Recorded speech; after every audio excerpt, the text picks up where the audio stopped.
देखो यहाँ पे एक बहुत ही बड़ा जो हुआ है इंटरनेशनल फिल्म फेस्टिवल जो केरला में अभी आयोजित हो रहा था। तो उसमें आप देख सकते हैं कि यहाँ पे न्यूज़ है कि lock of hair from Iran as a political statement at international film festival opening ceremony in Kerala's capital. तो केरला का कैपिटल सबको पता है तिरुवनंतपुरम है, और ये lock of hair all the way from Iran occupied the spotlight at inaugural event of the 27th International Film Festival of Kerala in the capital on Friday. Iranian filmmaker and women rights activist Mahnaz Mohammadi, recipient of festival's Spirit of Cinema Award in this edition. तो यहाँ पे जो 27th international film festival जो केरला का है, जो कि तिरुवनंतपुरम में हो रहा है, उसके बारे में न्यूज़ है। और इस न्यूज़ में ये बताया गया है कि एक जो लॉक ऑफ हेयर, देखिए यहाँ पे आपको साफ साफ दिख रहा होगा कि यहाँ पे ये देखिए, ये जो हेयर है ये दिया जा रहा है। और तो यहाँ पे आप देख सकते हैं कि ये हेयर जो है यहाँ पे दिया जा रहा है। तो इसी को इन्होंने बोला लॉक ऑफ हेयर।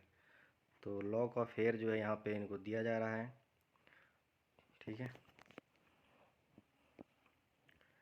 अब यहाँ बोला गया कि जो Iranian film maker and women's right activist हैं महनाज मोहम्मदी, ये रेसिपिएंट है फिल्म फेस्टिवल स्पिरिट, ठीक है, festival spirit of cinema award in edition. तो ईरान में लगातार एक तरीके से प्रोटेस्ट चालू है, खासकर जो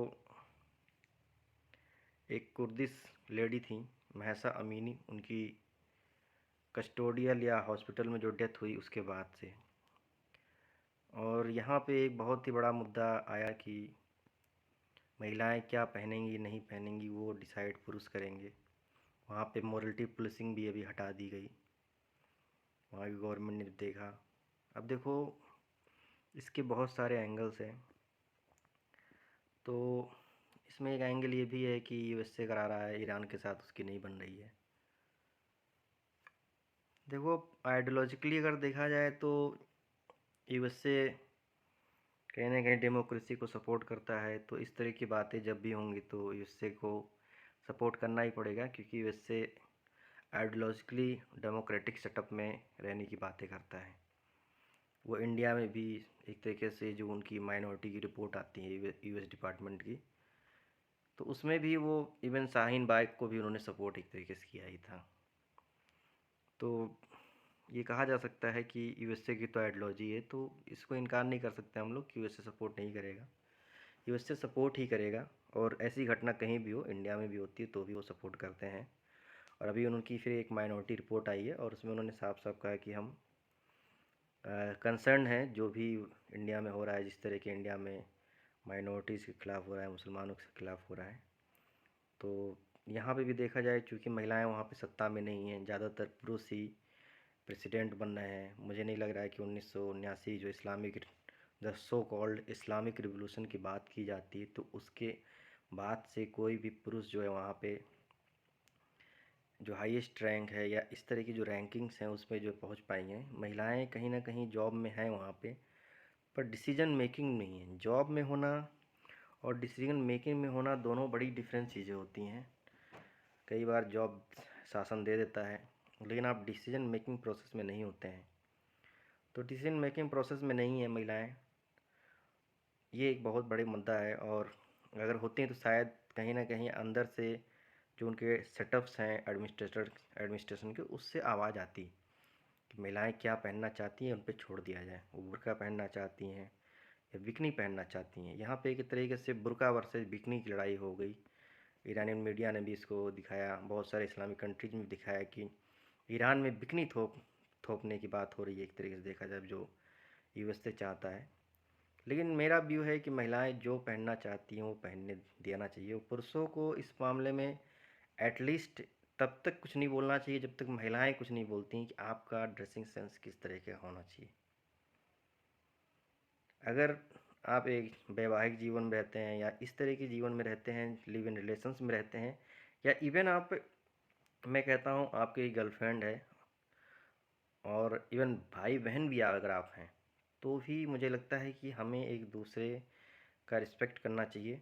और क्या वो पहनना चाहती हैं इस मुद्दे पे एटलीस्ट तब तक नहीं बोलना चाहिए जब तक वो हम पे नहीं बोलते हैं। हम पे मतलब पुरुषों पे नहीं बोलते हैं। तो जैसे कि इंडियन ट्रेडिशन में ये बहुत ही बड़ा एक मिसकंसेप्शन चलता है, इंडिया में भी चलता है। खासकर जब हिंदू लेडीज़ की बात की जाती है तो वहाँ पे ये बात की जाती है कि हिंदू लेडीज़ साड़ी में या ट्रेडिशनल सूट में अच्छी लगती हैं। इस तरह का जो है एक स्टीरियोटाइप देखा जाता है, जो कि मेंटलिटी होती है। मैं देखो ट्रेडिशनल ड्रेस की बुराई नहीं कर रहा हूँ, एक बार फिर बता दे रहा हूँ। मैं एक बात कर रहा हूँ कि अक्सर हम बातें करते हैं कि ट्रेडिशनल ड्रेस में लड़कियाँ अच्छी दिखती हैं, तो क्या जीन्स पैंट में अच्छी नहीं दिखती? वही स्किन है, वही चेहरा है, वही शरीर है और शायद वही दिमाग भी है। तो ये कहना कि साड़ी सूट में अच्छी लग रही हैं और जो है वेस्टर्न ड्रेस में अच्छी नहीं लग रही हैं, तो ये एक जो है बहुत इलॉजिकल बातें हैं। अगर मनुष्य बाहर से, अगर हम सिर्फ बाहर की बातें कर रहे हैं तो भी जो है मुझे नहीं लगता वेस्टर्न ड्रेस में कोई इशूज़ है। और वैसे भी वेस्टर्न ड्रेसेस आज बहुत सारे देखे होंगे आपने, जो कि इंडियन कल्चर के साथ मिल के आ रही हैं। जैसे खादी का कुर्ता और जीन्स एक जो है ग्लोबल लेवल पे चल रहा है पुरुषों में। और जब हिंदू पुरुष इस तरह की बातें करते हैं कि नहीं उनको साड़ी और सूट में अच्छी लगती हैं, तो निश्चित रूप से हिंदू पुरुषों को भी धोती कुर्ता पहनना चाहिए। पहले के ज़माने में लोग अंगरखा भी रखते होंगे। महाभारत में अक्सर आपने देखा होगा कि एक यहाँ पे इस तरीके का ड्रेसिंग सेंस लोग करते थे, गमछे टाइप का, उसको अंगरखा बोलते हैं। या अंगरखा मतलब मैं ऐसे देहाती वर्ड में बोल रहा हूँ, अंगरक्षा बोलते हैं। वो एक्चुअल वर्ड ये है, अंग की जो रक्षा करता हो, यानी कपड़ा जो है आपको धूप ठंडी इस चीज़ों से बचाता है। तो शरीर के चूँकि हिस्से को बचा रहा है आपकी धूप ठंडी वगैरह से, तो अंग रक्षा उसको बोला जाता था कपड़े को। ठीक है, एक तरीके का पर्यायवाची समझ सकते हैं आप। तो ये बातें हैं। इंडिया में भी हिजाब पे मुद्दा चला कि हिजाब पहनना चाहिए, नहीं पहनना चाहिए, हिजाब पहन के स्कूल में अलाउ किया जाना चाहिए, नहीं किया जाना चाहिए। तो ये मुद्दा वहाँ भी चला। और यहाँ पे यही बात हो रही है कि जो वहाँ की राइट एक्टिविटीज़ थी, महनाज मोहम्मदी, जो रिसिपिएंट हैं festivals spirit of cinema award in this edition, उनको जो है festival spirit of cinema award दिया गया, जो ये इवेंट अभी चल रहा है इसमें। ठीक है। और यहाँ पे Greek filmmaker Athina Rachel Tsangari and IIFF jury member this year received the award on her behalf. Help up the lock of hair to standing ovation from the audience as IFFK opening ceremony became a political statement. तो Athena Russell जो है वो Greek film maker हैं और इन्होंने ये जो है दिया वहाँ पे जो हेयर लॉक है, जो बाल कटे हुए वहाँ की औरतें काट रही थी, छोटा छोटा बाल। एक तरीके से ये सिम्बॉलिक जो हमारा विरोध था कि बाल काट के हम जो है सिम्बलिज्म में इस तरह का विरोध कर रहे हैं। तो इस तरह की बातें थीं। उसके बाद यहाँ पे और भी बातें आप देख सकते हैं कि यहाँ पे एक तरीके का पॉलिटिकल स्टंट भी कुछ लोगों ने कहा। Miss Tsangari read out a statement from Miss Mohammadi, this is my hair cut short to show my suffering. तो देखो लेडीज़ के लिए बाल जो होता है ना बहुत इम्पॉर्टेंट चीज़ होती है। अभी मेरी छोटी 3 साल की बच्ची है, तो उसको भी काफ़ी शौक़ है। कुछ भी अगर उसके बाल के साथ छेड़ दो तो वो कहती है मेरे बाल, मतलब उसके बाल से का टच नहीं किया। बाल तो ऐसे पुरुषों को बहुत पसंद होते हैं, देख रहे हैं अभी मुझे कितना अच्छा नहीं लगता है। तो एक तरीके का ये प्रोटेस्ट है महिलाओं का, अपने स्टाइल का, एक तरीके से फेमिनिज्म टाइप का प्रोटेस्ट है। ठीक है। तो यहाँ पे आप देख सकते हैं कि ये किस तरीके का, यहाँ पे देखिए ये बाल जो है दिया जा रहा है, ये देखिए आप बाल यहाँ पे दिया जा रहा है। तो इन्होंने कहा है कि ये हम दिखाना चाहते हैं, जो हेयर लॉक हमने दिया है, कि हम कितना सफ़र कर रहे हैं। और यहाँ पे देख सकते हैं कि ईरानियन गवर्नमेंट जो है executed 23-year-old Mohsen Shekari for being part of anti hijab protest. एक बहुत ही अच्छी बात आपने देखी हुई ना इस प्रोटेस्ट में, इंडिया में क्या होता है कि अगर कोई प्रोटेस्ट होता है तो अक्सर फीमेल ही लड़ते हैं। मेल का जो है एक तरीके से मेल, अगर इंडिया में भी बवाल एक चले कि स्त्रियां क्या ना पहने और क्या पहने, और स्त्रियां अगर उसमें ये कह दे कि नहीं जी मैं साड़ी नहीं पहनूंगी, मैं बुर्का नहीं पहनूंगी, या जो ट्रेडिशनल ड्रेस नहीं है वो मैं नहीं पहनना चाहती हूँ, तो शायद ही पुरुष यहाँ पे सपोर्ट करें। बहुत ही लिमिटेड लेवल पे होगा ऐसा। लेकिन ईरान में एक बहुत ही देखने वाली बात थी कि वहाँ यंगर यंगर जनरेशन जो है पुरुषों का भी, वो भी जो है महिलाओं के इस आंदोलन में खड़ा है। और 23 साल के जो मोहसिन शेकारी हैं ना, इनको जो है एंटी हिजाब प्रोटेस्ट के नाते जो है एक्सिक्यूट किया गया। मतलब इनको जो है एक तरीके से अ, जो सरकारी एक तरीके से कह सकते हैं, सरकारी जो मशीनरी है, एक्स्ट्रा जुडिशियल टाइप की किलिंग्स जो इसको हम इंडिया में बोल सकते हैं, इस तरीके की एक्स्ट्रा जुडिशियल किलिंग जो है वहाँ की गवर्नमेंट जो तानाशाही कर रही है। देखो ऐसा नहीं सोचना कि गवर्नमेंटें जो है डेमोक्रेटिक नहीं है, वो अच्छी नहीं है, वो सोचती हैं, वास्तव में सोचती हैं। पर देखो यहाँ पे मोहसिन शेखारी को मारने की कोई ज़रूरत नहीं थी, उनको जेल में डाला जा सकता था। और थोड़ा बहुत तो जनता के पास राइट होने चाहिए प्रोटेस्ट करने के, ठीक है। क्या इस प्रोटेस्ट से को संभाल नहीं पा रही थी ईरान गवर्नमेंट, जो इस तरह के जो निर्णय लिए, बहुत सारे लोगों को एक्सिक्यूट किया गया। तो ये तो मैं किसी भी तरीके से जिस तरीके की, चाहे देखो हिंसा हिंसा होती है, चाहे वो गवर्नमेंट करे चाहे आम पब्लिक करे, हिंसा शब्दों से भी होती है, ठीक है।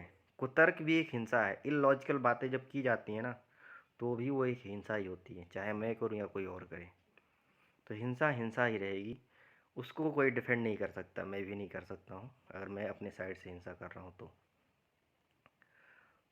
तो यहाँ पे वही बात उन्होंने सारी बोली है कि मैं इसको एक तरीके से भेज रही हूँ कि हमारे साथ क्या हो रहा है और हमारी सफरिंग किस तरह है। I am sending this to you because at this stage we need solidity to declaim our natural right. एक बात यह है कि यहाँ पे इन्होंने बोला है कि मैं ये जो हेयर लॉ को भेज रही हूँ, और मैं चाहती हूँ कि इस स्टेज पे जो प्रोटेस्ट काफ़ी दिनों से चल रहा है, इस स्टेज पे मैं चाहती हूँ कि आप लोग भी हमारे साथ सॉलिडिटी दिखाएं।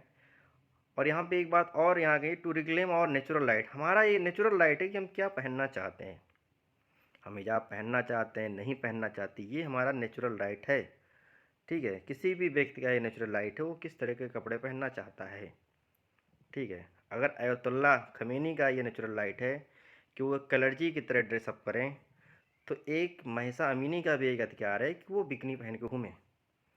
देखो मुझे कोई दिक्कत नहीं है कोई क्या पहन के घूमता है, मैं तो नंगे लोगों को भी कहता हूँ, मतलब शरीर के साथ जो कहते हैं ना, बॉडी सेमिंग नहीं होनी चाहिए।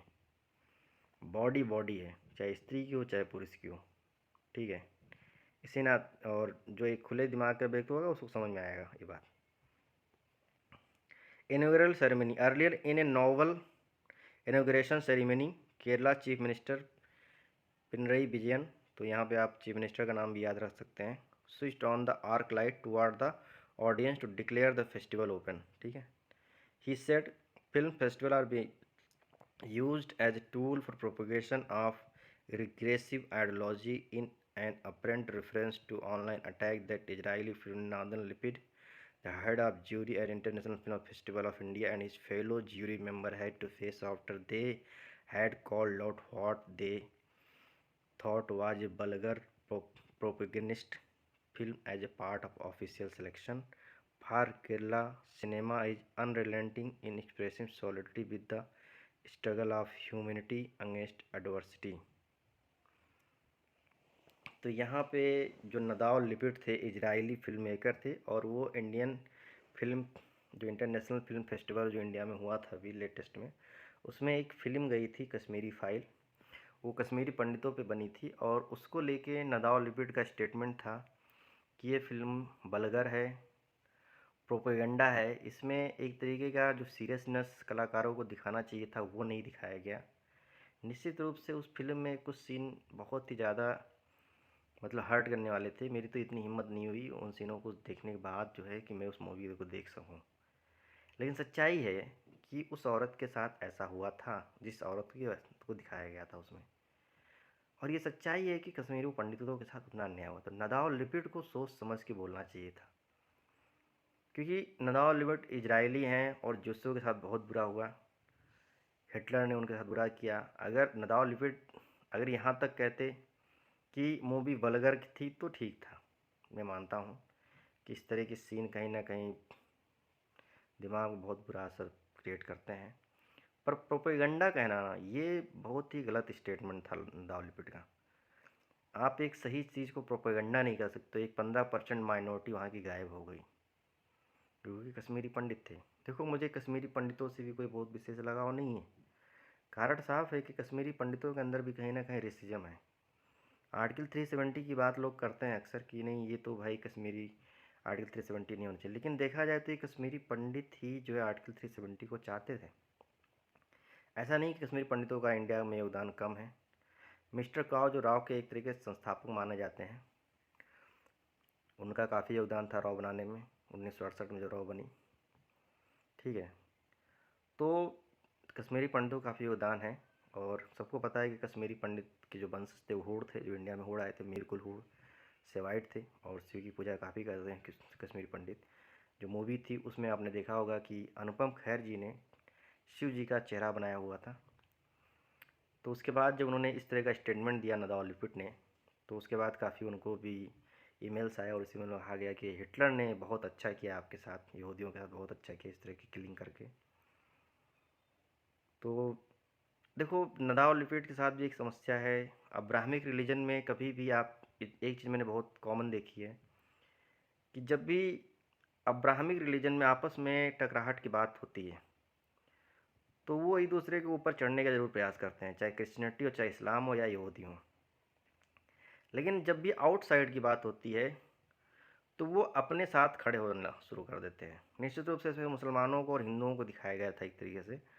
तो नदाव लिपिट की कोई समस्या नहीं है, ये तो उनका बैकग्राउंड है और इस तरह की घटनाएं पहले भी हो चुकी हैं। आप क्रिश्चियन को भी देखोगे तो मुसलमानों और हिंदुओं में चूज करना हो तो मुसलमानों को ही चूज करना वो पसंद करते हैं। कारण स्पष्ट है, उनको लगता है कि वो भी अब्राहमिक हैं, हम भी अब्राहमिक हैं। हिंदुओं के साथ भी वही है, हिंदू भी एक जैन, सिख और बौद्ध को चुनना पसंद करेगा। तो ऐसा नहीं मैं कह रहा हूँ कि वो, लेकिन हाँ ये उनका बैकग्राउंड है। तो उनसे इस तरह का अपेक्षा रखना कि नदाव लिपिट इस तरह का स्टेटमेंट नहीं देता, ये हिंदुओं की गलती है। ठीक है, तो नदाव लिपिट इस तरह का स्टेटमेंट दे सकते थे, बस मेरा ये कहना है। उसके बाद यहाँ पे आगे उन्होंने बोला है कि for Kerala cinema is unrelenting in expressing solidarity with the struggle of humanity and adversity. तो यही कहा जा रहा है कि जो केरला का जो सिनेमा है वो जो है हमेशा जो है ह्यूमैनिटी के साथ खड़ा रहा है। किसी भी समस्या में, किसी भी अगर कोई भी दुश्वारी आए तो हम हमेशा ह्यूमैनिटी के साथ खड़ा होना पसंद करते हैं। तो ये सारी चीज़ें इस न्यूज़ में थी। अगर आपको मेरा ये वीडियो अच्छा लगा, मेरी वीडियो अच्छा लगा है, तो आप मुझे बता सकते हैं मैं आगे और भी किस तरह के वीडियो डालूँ, किस तरह के वीडियो डालूँ, या मेरी व्यू अगर आपको एक्सेस लग सकते हैं तो भी आप मुझे सलाह दे सकते हैं। लेकिन प्लीज़ कमेंट अगर आप करते हैं तो ठीक है, आप कमेंट कीजिए, लेकिन शांति के साथ कीजिए, अच्छे से कीजिए, और मतलब जो लॉजिकल है उसको डालिए, इलॉजिकल बातें मत कीजिए। थैंक यू, धन्यवाद।